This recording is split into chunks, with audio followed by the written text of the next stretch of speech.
네, 한 주간 재계 수장들의 일거수일투족을 들여다보는 CEO 풍향계 시간입니다. 네, 사촌지간이죠. 대규모 반도체 투자에 나선 이재용 삼성전자 부회장과 자녀에게 경영권 물려주게 나선 이재현 CJ그룹 회장 소식을 윤선희 배삼진 기자가 전해드립니다. 3세 경영자 이재용 부회장이 삼성 총수가 된 지 1년이 됐습니다. 경영 전면에 나서 존재감을 드러냈는데요. 최근 반도체 비전 2030을 야심차게 발표했죠. 133조 원을 투자해 2030년까지 시스템 반도체 분야 세계 1위를 하겠다는 건데 의욕적이라는 평가를 받습니다. 부전자전인가요? 부친인 이건희 회장이 비전 2020을 통해 세계 전자업계 1위를 목표로 제시한 지 6년 만입니다. 그런데요, 이 부회장의 앞길에 암초도 적지 않습니다. 당장 국정농단 사건 관련 대법원 판결을 앞두고 있죠. 또 검찰은 삼성 바이오로직스 분식회계 의혹 관련 수사에 속도를 내고 있는데요. 모두 이 부회장의 그룹 경영 승계 문제와 관련돼 있습니다. 반도체 투자로 승부수를 던진 이 부회장의 의욕적인 발걸음이 가볍지만은 않아 보입니다.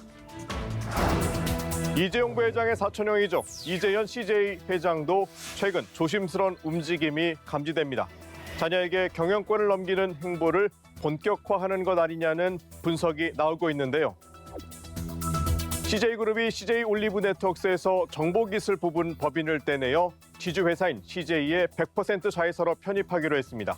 비상장사인 CJ올리브네트워크스는 그룹 경영권 승계의 핵심 계열사로 알려진 곳입니다.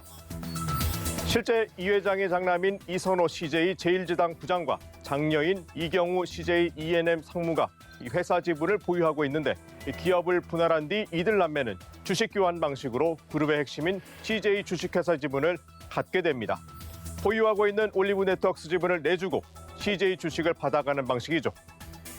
이번 기업 분할이 이 회장이 자녀에게 경영권을 넘기기 위한 적극적인 움직임으로 보입니다.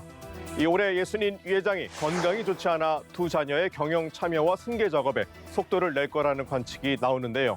순조롭게 진행될지 주목됩니다. 올해 99의 고령의 보따리를 들고 이리저리 옮기는 총수가 있습니다. 바로 신격호 롯데그룹 명예회장인데요. 작년 초 서울 잠실 롯데타워로 거처를 옮겼는데 1년여 만에 다시 소공동 롯데호텔 서울 신관으로 돌아가게 됐습니다. 신 명예회장은 한창 때 서울에서 한 달, 일본에서 한 달 이렇게 지냈는데요. 소공동 롯데호텔 신관은 바로 신 회장이 1990년부터 한국에 머물 때 집무실 겸 거주지로 쓴 곳입니다. 그가 소공동에서 잠실로 다시 소공동으로 이사하는 건 바로 두 아들 때문인데요. 경영권 분쟁을 벌이며 감정의 골이 깊어진 두 아들은 1917년 신관 개보수공사가 시작되자 아버지 거처를 두고 또 다퉜습니다. 당시 장남인 신동주 전 부회장이 동생 신동빈 회장에게 요구해 신 명예회장이 잠실로 이사를 했는데 공사가 끝나면 돌아와야 한다는 단서 조항이 있어서 법원이 이번에 다시 돌아가라고 결정한 겁니다. 아버지의 속마음이 어떨까요? 다른 아버지와 아들 얘기입니다. 조성래 효성 명예회장과 그의 장남 조현준 회장인데요. 참여연대가 조 회장 부자의 횡령 협의를 수사해달라며 고발장을 제출했습니다. 조 회장 부자가 개인 형사사건 변호사 비용 400여억 원을 효성 6개 계열사의 회사 돈으로 지급했다는 겁니다.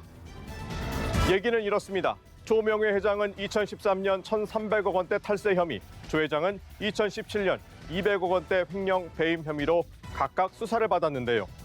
마침 효성이 2013년부터 검찰 고위직 출신 전관들을 회사 법률자문 변호인으로 영입했는데 실제로는 총수 일가 개인의 형사소송에 관여한 게 아니냐는 겁니다.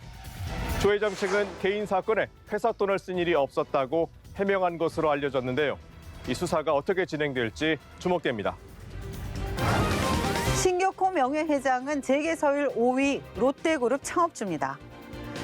말년의 두 아들 싸움에 하루도 편할 날이 없어 보이는데요. 재벌가를 부러워할 필요는 없을 것 같습니다. 이번 주 CEO 풍향계는 여기까지입니다.